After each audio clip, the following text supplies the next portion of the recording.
ومن أحسن قولا ممن دعا إلى الله وعمل صالحا وقال إنني من المسلمين. আসসালামু আলাইকুম ওয়া রাহমাতুল্লাহি ওয়া বারাকাতুহু। আমাদের একজন ভাই প্রশ্ন করেছেন যে কারো বাবা মা যদি মারা যায় এবং তাদের উপর রোজা ফরজ থেকে থাকে, যেটি তারা আদায় করতে সক্ষম হননি কোনো ওজর থাকার কারণে, তাহলে তাদের রোজাগুলোর ব্যাপারে হুকুম কি? হুকুম হলো যে আপনার যিনি মারা যাবেন তার যারা ওয়ারিস আছে তারা সে রোজাগুলো রেখে দিবেন, সে রোজাগুলো রাখবেন তার পক্ষ থেকে। তার ছেলেরা হোক অথবা যেই হোক না কেন তারা রোজাগুলো রাখবেন।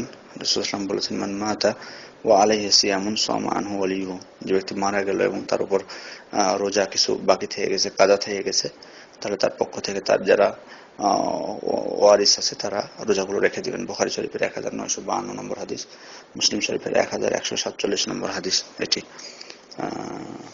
এবং এক্ষেত্রে আপনার যদি তার 5 জন সন্তান থাকে তাহলে তারা যদি ভাগ করে নেয়, ধরুন 15টা রোজা বাকি আছে, তাহলে তার 5 জন সন্তান তারা তিনটা করে করতে পারে।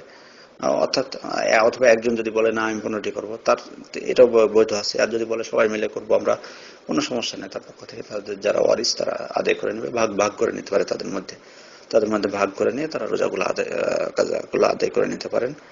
আর যদি এরকম না থাকে, কাউকে না পাওয়া যায়, এমন হয় যে না তার কোনো ওয়ারিস নাই বা কেউ নাই, অথবা কেউ সক্ষম না করতে এরকম হয়, তাহলে আপনার কাফফারা সেটি আদায় করে নিতে হবে, কাফফারাটি আদায় করে দিতে হবে। অর্থাৎ যেটা ইতআম বলা হয়, ইতআম বলা থাকে হয়, যেটি প্রতিটি মিসকিনদেরকে রোজা প্রতি মানে পেট ভরে খাবার তাদেরকে খাওয়াই দিতে হবে প্রতিদিন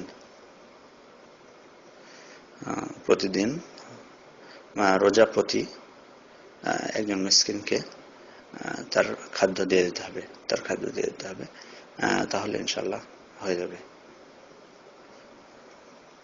দিন প্রতি একজন মিসকিনকে পেট ভরে স্বাভাবিক যেটি খাবার, প্রতিটা দেশের মানে রীতি অনুযায়ী, প্রতিটি দেশের রীতি অনুযায়ী, এখানে নির্দিষ্ট কোনো পরিমাণ নেই, প্রতিটি দেশের রীতি অনুযায়ী তার যতটুকু খাবার প্রয়োজন হয় একদিনে, সে পরিমাণ খাদ্য তাকে দিয়ে দিতে হবে। আসসালামু আলাইকুম ওয়া রাহমাতুল্লাহি ওয়া বারাকাতুহু।